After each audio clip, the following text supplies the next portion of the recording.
Today on The Village Athlete, we are joined by a man who has carried the heart of his culture, his faith and family through every stage of his life, from the rugby field to the wider community. He's proudly represented Auckland, the Blues, yes, thank you Jesus, and the ABs with strength and humility. But his impact goes beyond the game. I think a lot of you would know that. As a proud Samoan, devoted man of faith, and a father guiding the next generation, he's shaping how Pacific athletes embrace both their calling and their culture. It is a real honour to welcome Savia Tama, Eroni Clarke, to this podcast. Malo uso. Ui, malo whawhitai o loa. Yes. A whionga. Lava sela. Lama. Leo But today's about you. I was saying to Nigel, you know, there are gifted people in this world. You know, like Eroni can, obviously he's gifted at sports, he's a musician, and then there's you and me. There's so much to cover. There's a long list of achievements there. One that we'll start with is, let's go back to school. Nigel wanted to ask this, but he was too scared. Did you actually choose by your own accord to go to Henderson High? You know, as being Pasifika, not everything decisions are made by one individual. At that time, it was my parents' wisdom and knowing that was the best school to go to at that time. And it's still that school, though.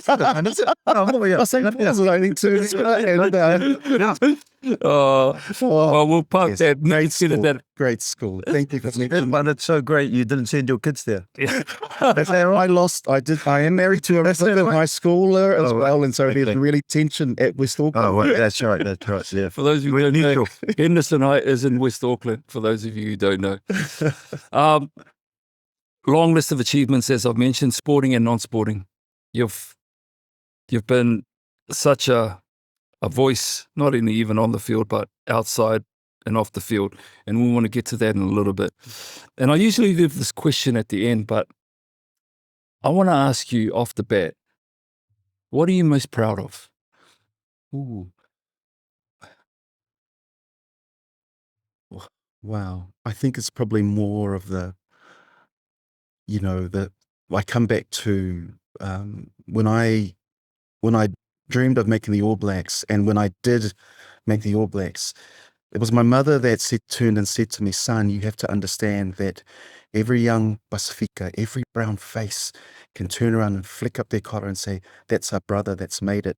And I really took on board more than just being able to have our people proud, or my family proud of me. I realized that was a responsibility.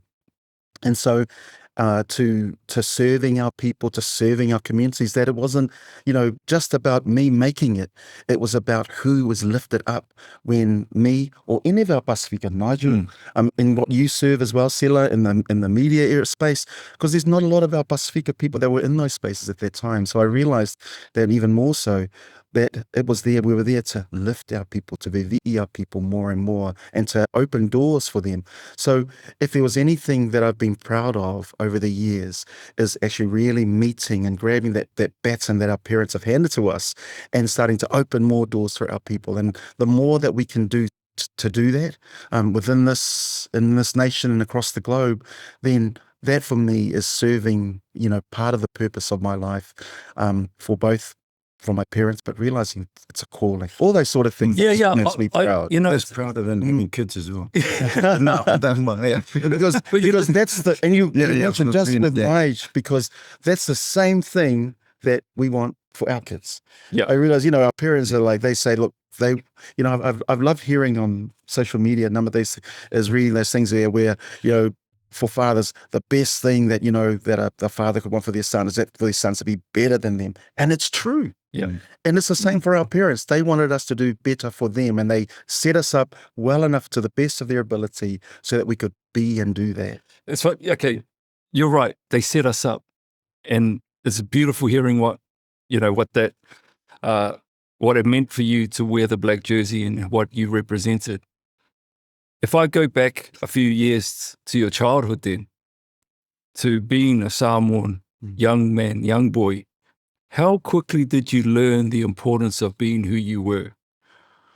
Ooh, I think that's something that, in terms of being as a Pasifika young person, that was ingrained in us right from the start, right from the cradle. Because again, our parents, the funniest thing about the way that we're raised, we're not told that this is fa'aloalo, this is alofa, it's shown Respect, to love. us, it's done. It's an action, and we live it, it becomes us. So for me, understanding that who I was really important. And in terms of, as a young Pasifika, as a Samoan, mums of Tongan heritage as well. So really embracing who I am was important. But not just for me, I realize at the end of the day, it's really for a lot of other people. I'm going, No. yeah. Do you think that's generational? Do you think, and I don't want to generalize here, but do you think that us in our generation have maybe dropped the ball as a community in terms of not being able to pass that down to our kids? And have they grasped that the importance of who they are and knowing who they are compared to where you were? I mean, it's, my parent, we came from, I was born in Samoa, so our parents brought us to New Zealand. My father schooled here as a scholarship student, and then had a dream from there to go home, start a family, bring them to New Zealand, give them a better opportunity at life. But I think that's something that, while we're talking about our children, our parents have set us up for, well, that's part of the responsibility as us. That comes back to around that question about wanting our children, or that statement around wanting our children to be better than us, to do better, to take the baton and open the doors that we couldn't open, certainly for our communities, for our families. Have we dropped the baton? I mean, for me, I look around. That's a hard one for me to answer, to say yes or no, because I think all I've got to focus on is what I'm doing, what my family are doing, to ensure that our family, and then goes to our wider in the work that we do. Yeah.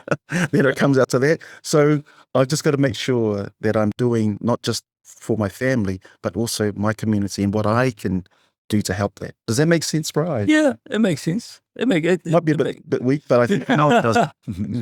It makes sense. Community, you use that word, community, and I know that's mentioned a lot with us as Pasifika. The voices that spoke into your life growing up, how important were they?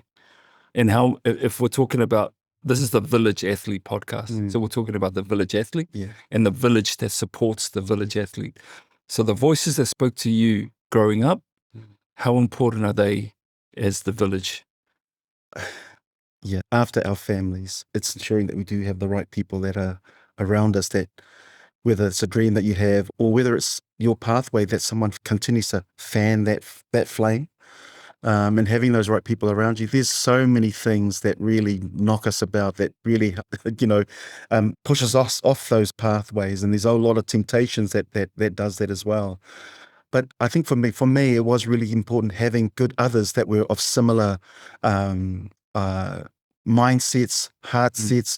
Having, like, for example, in sport, there was brothers like Lauli, like Michael, that were there. Michael Jones. To support us, and those who went to the great school of and so there was people like Michael, like other friends, like other like-minded people that were there to be able to do that. So they are important, and they still are relevant. And today, so much of that research is showing that our influences now are not the politicians, and it's the influencers we see on social media. It's the movie stars, it's the music stars, it's those groups that are really influencing. So for me, is ensuring that certainly that we're trying to set up our kids so that they know who they are. And we're seeing social media where a lot of our young people are going, who am I? Yeah, well, absolutely. Yeah. What about, can we get a little bit personal about, you're right, I agree with you. I think Nigel and I both agree with you. You need to have good voices around you. Did you stand up to any of those voices when you were younger? Did you say, no, you don't know what you're talking about? Is there any insight into any stories about maybe even the people that people know, Sir Michael Jones? Did he say anything to you? You mean things to really just encourage us along encourage you along the way, or maybe even where you thought somebody thought they knew what was better for you, but you're a kid or you're a youngster. And as we all know, when you're 18, 19 or whatever it is, you know what you want, but you don't. No. Yeah. So was there any resistance in some of that? Can you remember? There's always well-meaning people Yeah. that will also add into what they think and and I think that's where I think you really do lean in and trust in to the voices that you do trust. There's some decisions that you make as a young person and that you learn from the ones that the wrong ones, and you learn from that and you carry on. But again, it comes back to having the right people around you, your cheerleaders that are going to help you to flame those things. Did you have to let some people go In terms of friends, when you were, like in your teenage years? Or maybe not let them go, but just, not stop hang out with them less and less and less, because you're on a different journey, right? Yeah. Mum and Dad say, no, you're not hanging around with them. I had a really good upbringing, and even the friends that I had there, and I suppose that's been the real fortunate thing for me is, the friends that I've had since I was a kid are still my really close friends today. And, I think of one of my brothers, Danny, and he's been, and again, it's having those right relationships. Yeah. Imagine if our young people could have that level of relationships. I mean, we go back to the Bible and I think about Jonathan and David, these two biblical heroes. Oh, Bible is JDs.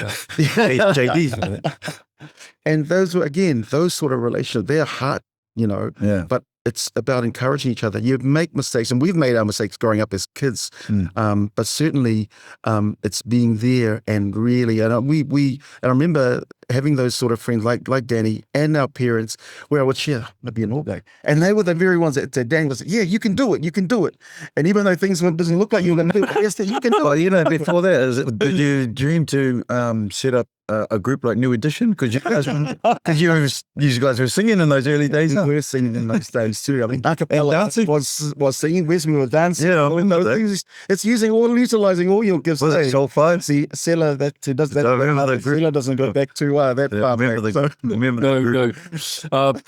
You touched on the Bible, and I want to lean into your faith because, as I mentioned from the outside, faith is very, very important to you. Would it be fair to say that that's also helped you along the journey? Has it challenged you at times as well? Mm-hmm. The Bible always continues to challenge. We grew up in the church, and I think that's really important to note. But I think at some stage, you get asked that question. I certainly asked the question, God, are you real? Yeah. And because as a teenager growing up, it was the very question that I kind of asked, God, are you real? I was going to church, but the real honest thing about it, I was going to church to make mum and dad happy. And I think it wasn't until I probably got later in my teens that I had to ask that question. Well, I'm going to church, making my parents happy. That's good. But is this real to me? And I think that's probably one of the moments in my life where I came to a point where I met some people in the most weirdest places on the street that were singing about the same Jesus and same God, that I was going to church for every Sunday, but there was such a, for them, there was a difference that they were really singing and happy. And I'm like, what are those people singing about? And one of them stopped me and asked me a question. They said, hey, do you know the Lord? And I said, yes, I go to church every Sunday. And but one of the things that I realized in that moment was just, and again, it comes to that being asked, well, have you given your heart to the Lord? And, those sorts of things, I'd never heard of that, but I did know. He said, you've got the head knowledge of God, the Bible. And I said, yes, I go to church. But it wasn't until that moment they said, you've never given your heart to it. And that was that moment there that I surrendered my heart to the Lord. How old were you? 16 at that time. And so for me, that's when I suppose my walk as a Christian really had started. I was walking in a religious path, but I realized that's more than just religiosity. There is a personal relationship element that God, the Father, really wanted of me. And I had been asking and seeking that question, are you real? And in that moment, God showed himself to be real to me. And so it was from that moment there that I realized, but I still had this dream of playing for the All Blacks as a kid. And what I'd realized then was that also too in my journey was that understanding that my giftings were also part of my calling in life. I could play this game of sport, and I was asking God, what do you want me to do, God? And God says, well, if your heart is to serve me, then I'm going to use what's in your hand, your gift, to answer what's in your heart, what you want to do for me. And so it was then that I realized that even music was a part of what I loved. Yep. And so as we grew up, and dancing, our culture was a part of what I loved. And God used all of that to answering what was in my heart. And so, yeah, that was the amazing start for me. Was there any point in time in your career that you had conflict, your faith was conflicted with the game? Because there's, you're in the spotlight. Sure. There's intensity and pressure from the outside and then the inside. I can only imagine, right? So was there any point that those two paths crossed but didn't quite meet, and you were confronted with questions about who you were and your faith and whether it aligned to where you were going? Well, certainly. I mean, it's another microcosm of life. It's another part of life where it has all its challenges, all its temptations, all its everything that it brings that can really take you off the pathway. And for me, certainly it was there. And I suppose also even a lot of times, I mean, it challenged me as well. I remember my first game for Auckland at Eden Park, even, and I arrive at the ground and I'm opening up the program, and I look at my name, I'm on the wing. Whoa, that is so cool. And then I look through the program, and as I noticed that throughout all the team that they had numbers of tests that they played for New Zealand. And I went, wow, Terry Wright, wow, John Kirwan, Ball, wow, man. And the number of tests. And then I looked over at Queensland team that we were playing that day, and I'd noticed all of the Queensland team had played for the Wallabies. And then I looked back at my name, there was nothing. There was no New Zealand under 17s, no New Zealand secondary schools, no New Zealand Colts. I'd never played for New Zealand, ever. And then all of a sudden, I'm looking at all the other program, and then all of a sudden, I just started to feel overwhelmed. I started to feel small. It was just really hammering away at me. And I remember in that moment that those thoughts of, what, you don't belong here. Who do you think you are? Started to really hit me. And as I'm sitting there with this program, I just cry out to God, and I said, God, help me. Yeah. And just right in that moment, just as I'm sitting there in this changing room and I'm thinking, what am I doing here? All of a sudden, just scriptures started to come to my mind. Philippians 4:13, I can do all things through Christ who strengthens me. 1 John, that says that greater is he that's in.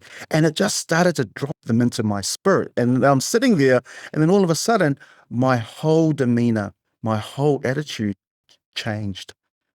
And as I realized, as I'm thinking and looking through my own eyes, just thinking I'm a grasshopper, but God said, no, you are a giant slayer. And it just changed. I remember going out that day, though I was the least. I remember scoring a couple of tries in that game, and everybody was going, where did this kid come from? Who is he? Yeah.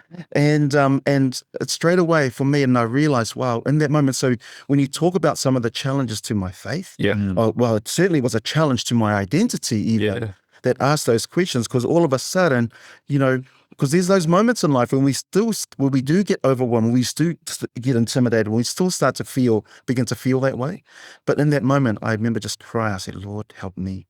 I don't know what I'm going to do here. That's incredible, because there's a little bit to unpack there. Yeah. You had made Auckland. There's plenty of players that have gone by the wayside who haven't even made that rep team. Yet you felt small and inadequate. So what would you say to somebody else, a young athlete?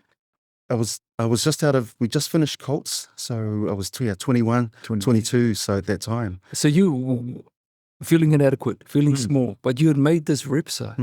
What about the young athletes coming through, the promising young boys and girls who haven't quite made it? Yeah. Whereas here, you've made it. Yeah. Well, supposedly, but according to you, which is, thank you for giving us that insight. It's really, really good and personal. What about these other ones who are maybe on the cusp? Yeah. Who've been knocking at the door and haven't quite made it even to that level? What do you say to those guys? For me, that's when understanding who you are, what your dream is, because a lot of them that are coming through there and look, I wasn't the fastest growing up, coming through, I wasn't the best player by far, especially the kids that were around me playing in those days. And, again, I look at that, and I look at some of those who we all thought would go on and be the great representatives of New Zealand, but a lot of them I saw who are amazingly talented didn't make it, because a lot of them would get to that point. Look at the cost, look at the challenges, look at the storms, look at the words that are spoken over them and say, it's too hard. And they put that down. And I think for me, what I really encourage young people to say is look at the people that are around you at that time, your cheerleaders. Lean into your cheerleaders. If you're walking, you have faith, then lean into your faith. I didn't know what I was going to do. And I just thank God. All I said to God was, what am I going to do, Lord? Help me. I don't know what to, and because I was feeling overwhelmed and intimidated. And then all of a sudden, bang, just though that word came to me straight away. But it might have been, God might have used somebody else that could have come to me and said, bro, you were meant to be here. And that could change. So it's having those sort of voices around you in those moments, particularly in those young,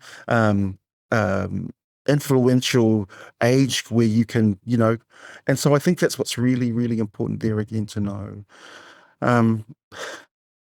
If I look at back, even just back from that moment, it was having those friends, it was having your family that were really close to me, who I really leaned into in those times. Yeah. And I know there's so much more things that will really pull our young people, off the pathway, off the right way today, more so than in our time. So there's more that there's today now. Social media, the bullying that happens across those, it's really incredible. So again, that's faith, family. I still really keep things. I mean, we haven't touched on it yet, but you're the father of an All Black now,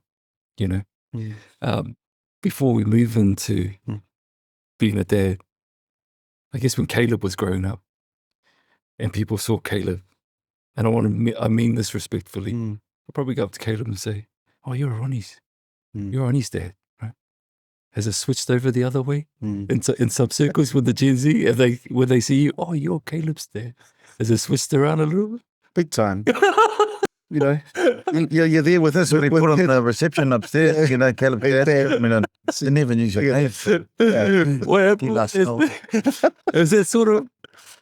I remember. Is that as if? The first time, a number of years now. Okay. The first time it happened, I remember telling my brother-in-law, we were at Denny's in town and we were walking down, and I'm laughing as I'm telling you, bro, I got to tell you, man, people now are starting to recognize. I think at that time Caleb had played with the New Zealand 20s, and I said to him, bro, it's really funny. People are there, they look at me and they go, hey, you're Caleb's dad, and I'm like, so I'm losing my name, I'm losing my title, and we were just walking down the steps, and this guy walks in and he stops and he goes, hey. And I'm like, are you Caleb's dad? And I said, see what I mean? My brother was laughing. I said, yes, I'm Caleb's dad. You get the program out again? Please, man, what am I doing here? Oh, and it's... You're challenging me. Big time, yeah. Right. Okay. I mean, you're talking about the influences around now, which Caleb is going through. Man, you must be torn as being someone who's walked in his shoes. Yeah. But you're also a dad. Yeah. So for those of you who may not know, can you give us an insight into you as a dad? Yeah. About having walked through those footsteps, the shoes, the boots that Caleb is walking through. What have you said to him? What did that look like? Yeah. My message to Caleb is the same to my message for all my children, and who I'm all very, very proud of. And as a father, you just notice when you go into the Saturday rugby games, early Saturday mornings, and you're watching your kids play, and you just, saw that step, see that speed, wow, agility, okay, how many tries today? So you just take note. But then you see the consistency of it. Then you think, this could be potential there for, as I'm watching them more and more. And so I'm watching them all the time. And so as a father, all you want to do is provide the environment, provide them an environment where they can be what they've been created to be, do what they've been blessed to do.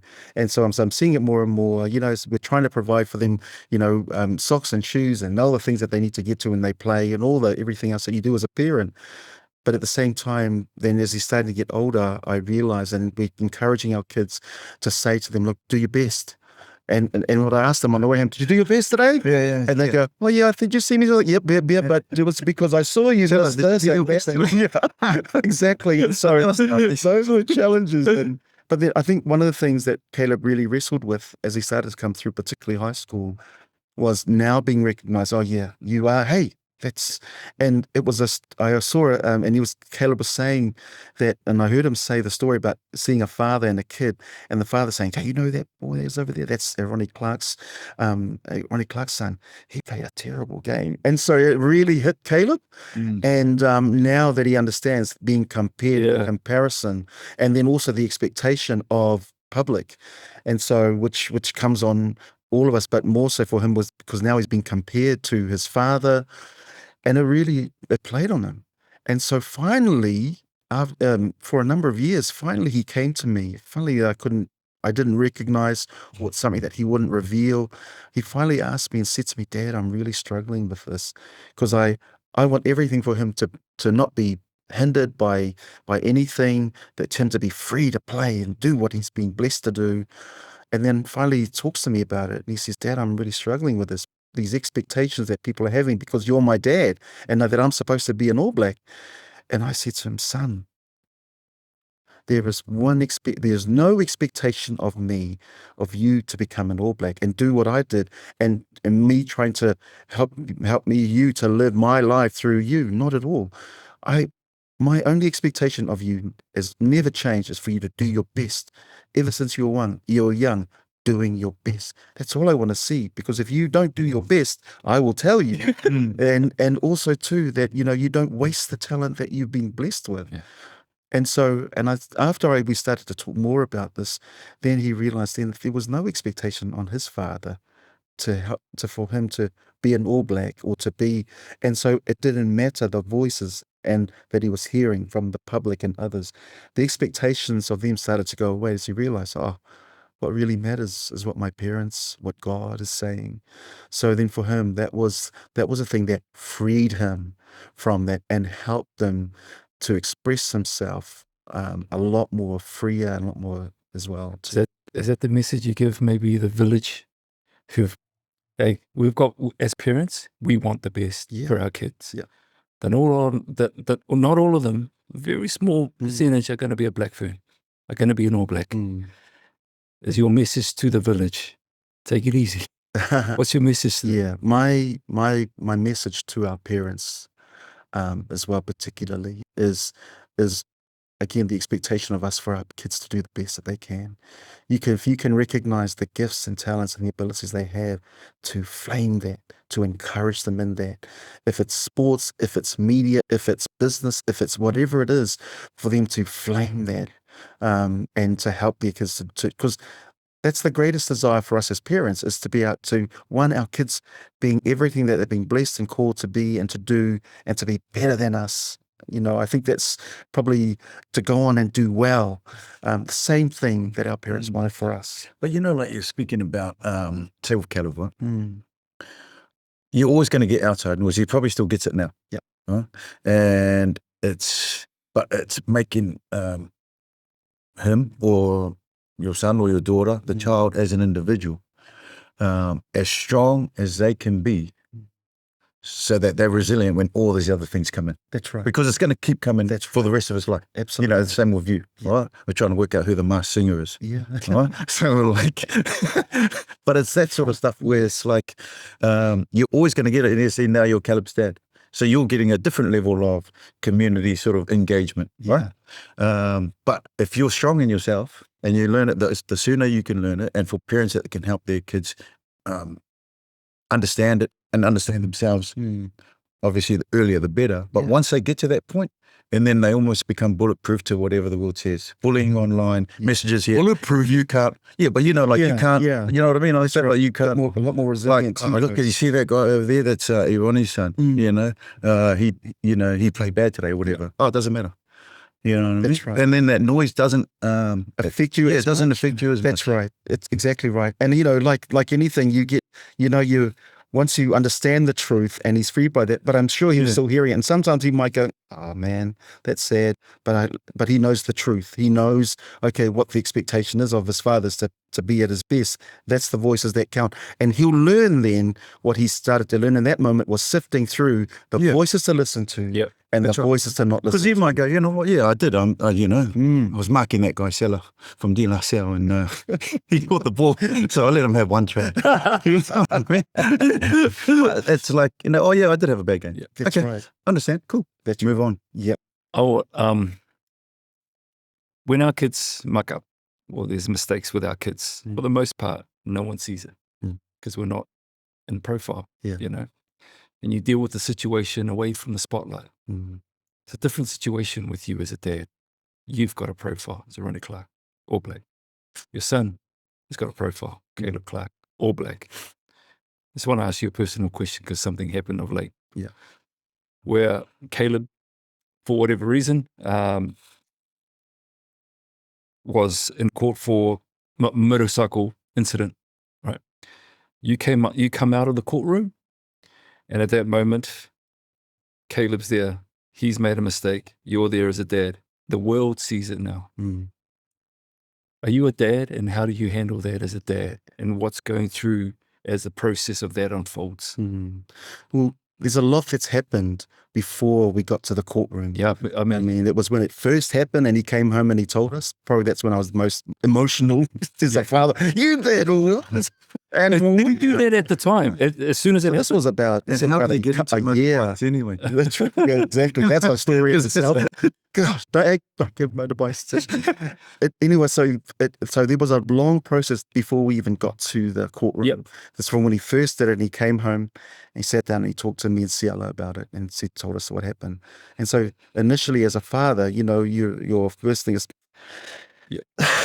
you know, and so that's for me was just, and hearing him out, and understanding what happened, checking with him. Well, he doesn't look like he's any broken bones or anything, that he's fallen off his bike or anything, but that only what he's done. So you think, okay then. And so in my mind as a father, I can really, you know, launch into this. Are you crazy? What are you thinking? Or has he already been beaten himself up enough since from the time he did it to getting to seeing Stella and I? So really then as a father is realizing that, okay, and at the age that he is understanding, okay, I'm not the dictator father when he was young. I'm now the facilitator, communicator, negotiator. He's an adult now. Exactly. Yep. So with that, for me, was then just really explaining, okay, so what's happened and going through that. But then again, the assurance, the reassurance, saying, look, hey, we love you. But also too, the understanding too that in my mind was, he's still young. Make mistakes. We all make mistakes. When I was 24, did I make mistakes? Oh, a whole lot of mistakes. Yeah. So I can't go in and you know, come to him with all the things of why you shouldn't, why this and that and the other. But understanding also too that there's going to be a lot of people that are going to be affected because of his profile as well. And so him understanding that he knows, and I think that's been part of his journey through as becoming somebody with a profile, is understanding that it's not just you and your family that's impacted. There's a larger community that are going to be impacted by that. So he knew that. And so I realized that by the time we get to when it's public, how for me was as a father was, how is he going to be? What's going to hold him well?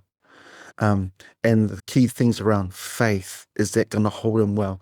Is his own mental well-being going to be well?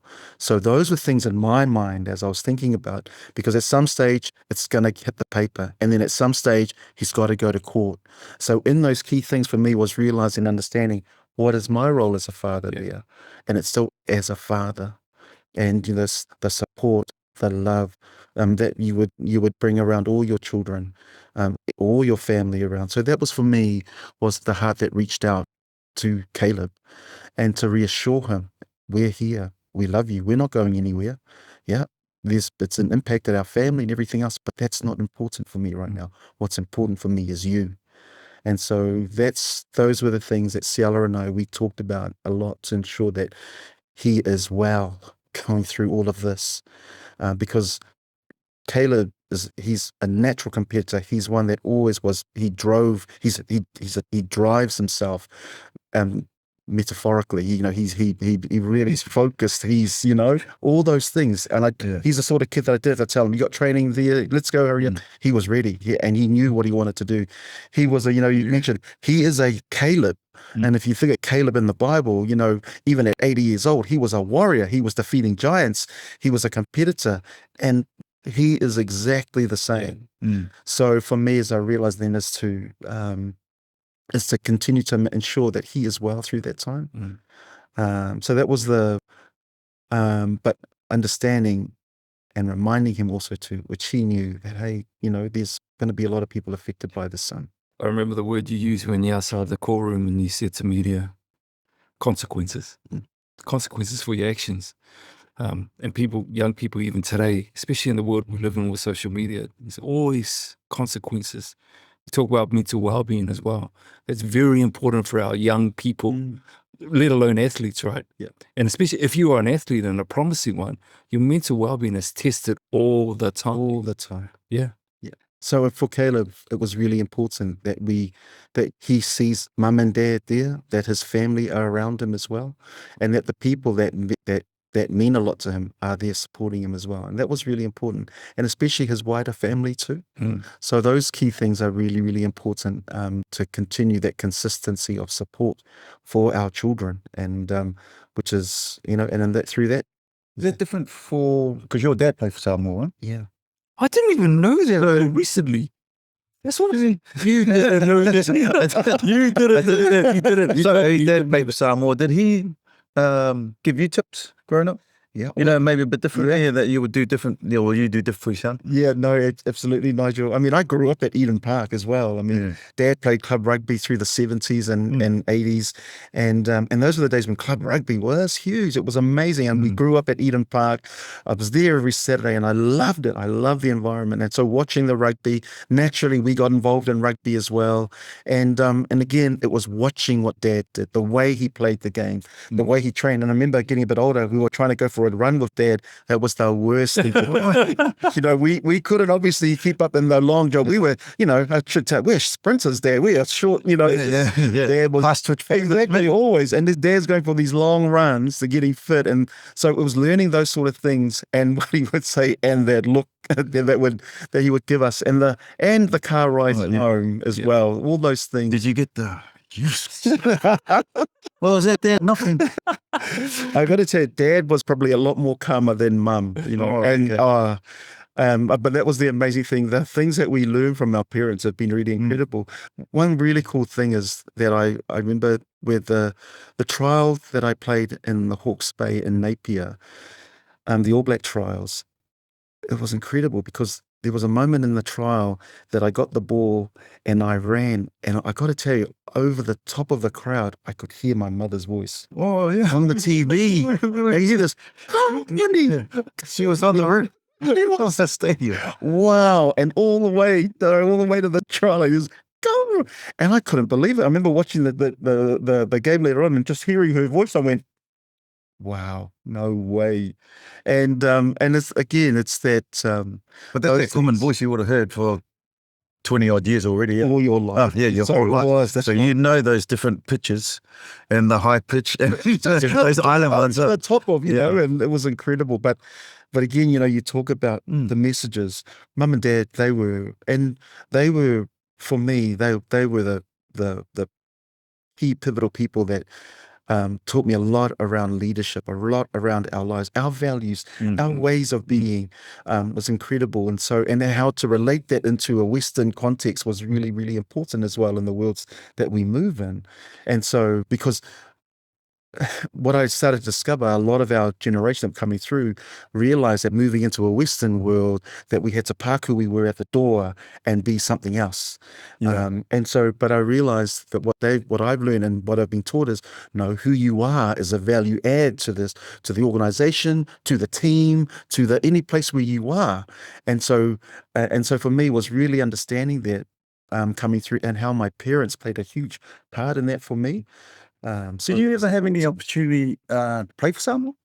Yeah. Did they ask you? Yeah. Because there's a lot happening now on. Well, why didn't you choose to play for Samoa first? Why didn't I choose to play? So you did get asked. Yes. I went away in 1990 Yeah. to France with a Samoan. We were called the Samoan Barbarians. Yeah. And it was the first time that half of the From team Megri. from New Zealand and half the team Oh, from okay. Samoa came together. Oh, okay. So, and we were going up to France to play in the Toulouse Centennial, but it was also the beginnings of the preparation to the 91 World World Cup. Cup following year, huh? Yeah. So, I'm Colts. I think I played for the Auckland Colts that year. And so I hadn't even played for Auckland, but I'm now going away to France with the Samoan Barbarians. It was the beginning of the preparation towards the 91 World Cup. It was the first time that Tuafasina, Sir Brian and Schuster coached together. So with this team, and it was great. It was a great experience. But I remember on that tour, Uncle Yeti, Philo Tietia's father, was one of the managers, and he said to me, "Son, what do you want to do? What do you want to do next year? What do you want to do with your rugby?" And I said to him, "Uncle, I've always dreamed of playing for the All Blacks. And, since I was a kid, I was 7 years old, I watched Brian Williams and look, now he's the coach. But I've always dreamed from that moment to play for the All." So he turned and he said to me, "Son, when we go back next year, when the All Blacks go away to the World Cup and you play for Auckland, you will stay home and you go and you play for Auckland and then you go try for the All Blacks from there." And I said, then I really took that to heart. I really took Uncle's words to heart. And so the following year, I remember playing for Auckland, and I remember then when we were playing against Samoa for one of the New Zealand teams, and I remember someone calling out, "Eroni, you disgrace," because we were beating Samoa. And I remember standing back at halfway, scoring a try, and I heard, "Eroni," it was just quiet. "You disgrace." And I just went, "Oh my gosh." I just laid my head down. That just got hit with that one. You don't expect. I remember catching up with Mum later on, and after the game, and Mum said, "Something." Was your mum that said it? No. Thankfully, it was my mum saving me again, who said to me, "Son, you have to understand that, all our people are proud.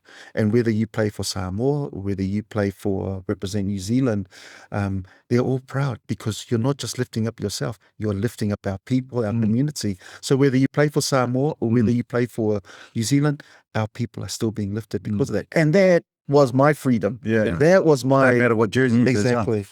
Yeah. So our athletes now get a bit of a choice now. Yes. And they want to go down that route, Moana Pasifika Mm-hmm. into Super Rugby. That's been a really nice pathway for a lot of these athletes who want to choose to go down that road. That's right. All positive for Moana at the moment. Not looking too good for them at the moment. Why is Moana Pasifika in rugby so important to this country? There was a really important because what's happening is a lot of our Pasifika players were going to Europe, particularly some of the All Blacks. There was something around those things. Why does our Pacific go and leave? And so, but there needed to be another pathway for our Pasifika, because not all of our Pasifika, our young men and women, are going to play for the Highlanders or the Crusaders or for the Hurricanes, Chiefs or the Blues. So there again, well, what's a pathway for our Pasifika players? So Moana Pasifika was created for one of those reasons, was to ensure that we were having not leaving our Pacific players, we were heading overseas, but also we found part of the mandate was to also support our home nation, to strengthen our home nations. Because if our home nations, Samoa, Tonga, Fiji, are strong, then New Zealand rugby, Australia rugby, at World Rugby tables are stronger as well. So I think there's a real importance for New Zealand rugby to ensure that we do strengthen Pasifika rugby. And so Moana Pasifika is one of those. Drua is part of that as well. So ensuring that those teams continue is going to be really, really important. They must survive. Not only for the teams themselves, but the way the community has embraced these teams. It's been incredible. I mean, the ripple effect, right? You can't put a price on that. And, you know, and the more that we see players like Ari, and now Ngani is coming, and we've seen Sekope and others from Australia that have supported the kaupapa of Moana Pasifika. It's incredible. So it starts, and look at this year, look how the way that the players have responded, just having Ari there. Yeah. And so that's what it takes to really stir up we're probably going to see more of our players, our All Blacks, our former All Blacks that will come back and really support Moana Pasifika, which will only then strengthen when those other players head back to Samoa play for Samoa and play for Tonga, play for Fiji as well. So it strengthens our Pasifika rugby. You've got a very, very important role with New Zealand Rugby Football Union, which is why you were in your All Blacks kit that you didn't give us when you came in for the podcast. These are Caleb's. But you are the very first Pasifika engagement manager and congratulations on that role. Thank you. What does that mean? What does that role, and I don't want to go to the specifics of the job, but in terms of the impact that it has for our communities and our village athletes? It's ensuring that, that the rugby community, the rugby wider environment are able to help our Pasifika to flourish in this game, in this country. And that's a lot of part of my role, whether you're speaking cultural responsiveness or whether you're speaking about having more of our Pasifika people working in the non-playing roles. Yeah. That's what we're seeing there. We're seeing a low engagement of our Pasifika people in spaces like governance, the administration of the game, and some really key influential positions in the game. We're well represented on the field. We have, in some of our teams in black, we're over 50%. Some of our teams, 70%. This is just teams in black. Then you go to the super clubs and see the representation of Pasifika in those clubs. And so even more so in clubs, and not just in the main centres, even in Heartland, we're seeing a lot of our Pasifika coming in. Thinking about RSC workers that come from our Pasifika come here, are working in those regions, but now also playing and engaging in those communities and playing for their Heartland teams. So that's huge contribution of Pasifika to this game in New Zealand. So it was wonderful foresight for New Zealand Rugby to see and acknowledge that at the time, to have this role, to come into creating environments where our people will flourish in the game. It's one of those positions where it's going to take, like the Weller, it'll happen, but it won't happen overnight. It'll that Weller show. Yeah, that one. Yeah. So that's a real it's wonderful again, because again we're seeing change. It's happening. We've changed the constitution of New Zealand Rugby now to ensuring that there is a Pacific person always that's going to be on the governance board of New Zealand Rugby, as well as Māori. So that's good. That's good to know. Yeah. Currently we've got two Pasifika that are on the board, Karen Rangi and Kevin Mealamu, influential people that will help to bring the change, not from bottom up, but rather from top down. Excellent, yeah. And so the more of our people that we see those roles across the provincial unions, in our super clubs, that's going to be one. I'm really hoping to see, we've got our first CEO, Pasifika CEO, in one of our provincial unions, young Sene Naupus, that she's in North Otago. That's where she's been born and raised, in Oamaru. So she's the CEO there. So we've got now a Pasifika and a Pasifika woman. Great. That's our first Pacific CEO that's representative of there. So it's really trying to see our Pacific people in these influential places. And, Nige, when, I think about when you played rugby league at New Zealand and the kids that were going, I want to be like him. I can do that because you did that. And so it's seeing more of our Pasifika in these CEO roles and these governance roles that helps our younger generation that's coming through to say, I want to do that. I want to be that too. They're saying that if you're not at the table, you're on the menu. And that's the cold hard You reality. just Google it. Isn't that true, Ronnie? It's certainly, well, you're not making any difference to influencing the, Yeah. the environment, but yeah. Yeah. And that's been a reality, bro, that we have. So we never been part of the decision making. Yep. And so, yeah, and in essence, effectively we have been on the menu because of that then. So now having more of our people in that influential role. This is called the village athlete. I mentioned before, we were talking about, you've been a village athlete. You're also part of the village now in more ways than one with your current role as a dad, as part of the community. What does a village mean to you? It's who I represent. It's who that has molded and shaped me. It's where I gain so much of my support that gives me the strength to be able to do what I do and the work that I do. Faith is all part of that as well, but certainly understanding that I have a community and a village that's behind me. It's when I work and when I walk into New Zealand Rugby, I know we have a Pacific advisory group that has been formed. That was one of the first things I did when I came into this role, was I needed to have a paolo that would not just protect me, but will help inform my role, that would help to advise to New Zealand Rugby, to the board. And so that was really important. So understanding that I have support from my community, from my village, is probably one of the most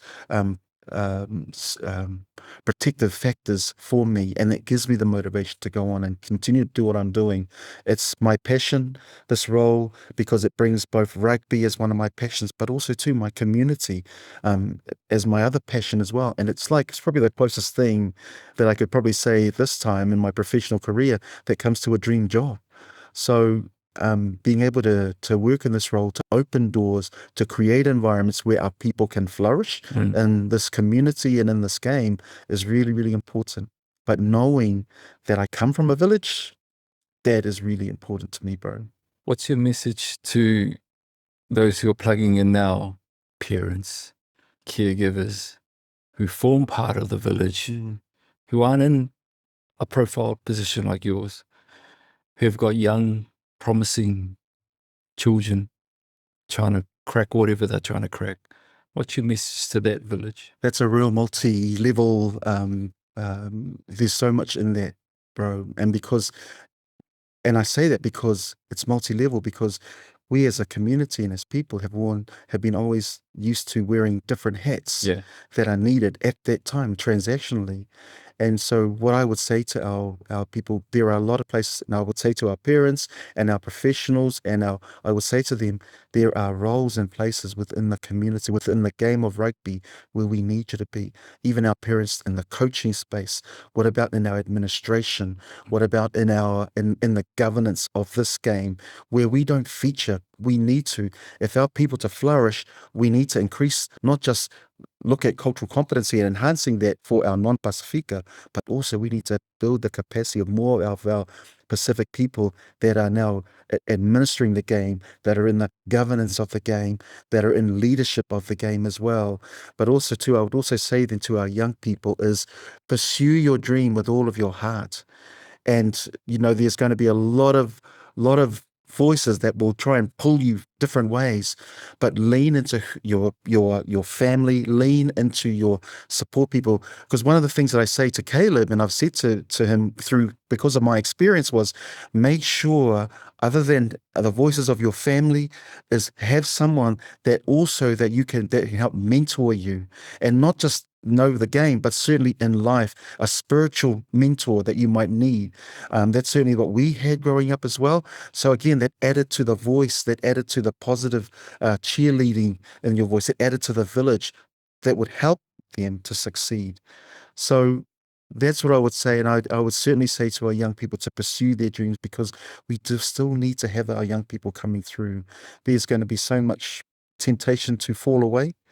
But again, I hope that what I've been able to share and talk about, that will help to them to not give up, Yeah. to continue to pursue that dream. I mean, we've got so many role models that have done it, our Pasifika role models that have done it, to lean into them as well. And I'm talking about sport. You got sausage roll. Lean back. Lean back. Lean back.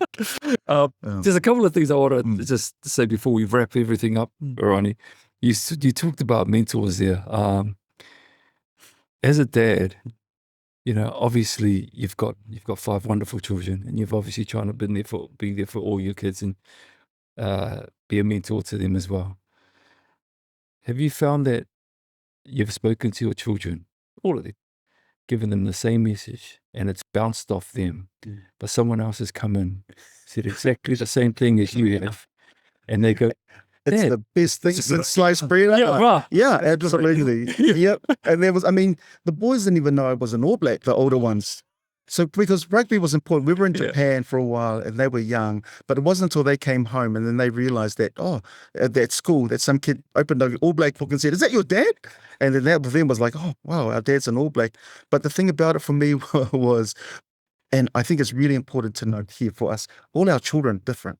And not just different in terms of, in terms of their skills and their talents, but it's who they are as people, personalities. And for me, I see their giftings, I see the especially the very obvious ones. Then as people, I look at them and I see and I realize how different they are. Some are very open and got open personalities. Some of them are competitors like Caleb. There's a couple of the kids that are like that. And so not to douse that. Some of them are quiet and some of them are a lot more reserved, which is probably a lot more how I was.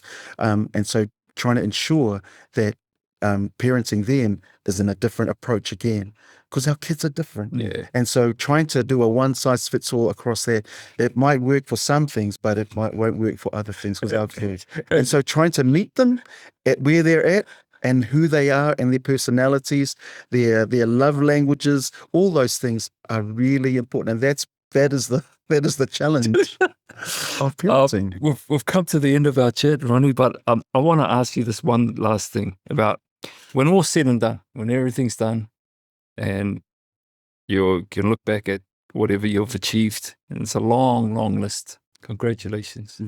You're a wonderful man and a wonderful human being. But if somebody was to stand up and say something about you, what would you want them to say as a lasting legacy? One thing I don't want them to say is, he was a nice guy. You don't want to hear that? At times I've heard that as a nice guy, which I mean, I know I'm a nice guy, but what I want to leave behind is having answered the call as the next generation of Pasifika that are in New Zealand, that as someone of standing in the community was able to create more opportunities for our Pasifika to flourish, to live their dreams, achieve, and to be in places of influence, to open the doors for the next generation. As a parent, for me, it's really important to raise our children to being everything that God created them and gifted them to be, and that will help them as a parent. The thing you want to be able to do is to pull them back like with an arrow and boom, let them fly into life, knowing that they're ready. And that we've done everything that we can as parents to prepare them for life.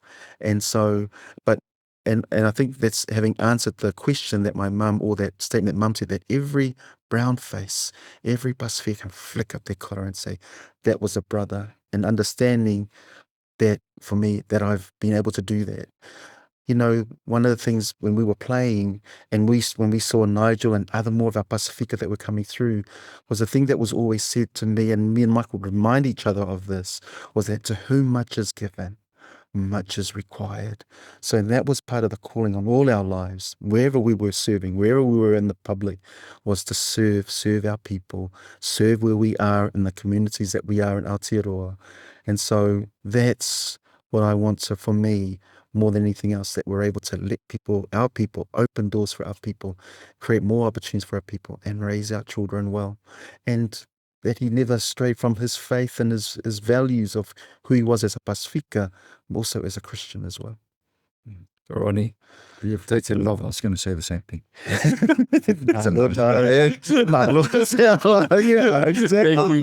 Appreciate you. It's a pleasure, bro. Malo. Malo.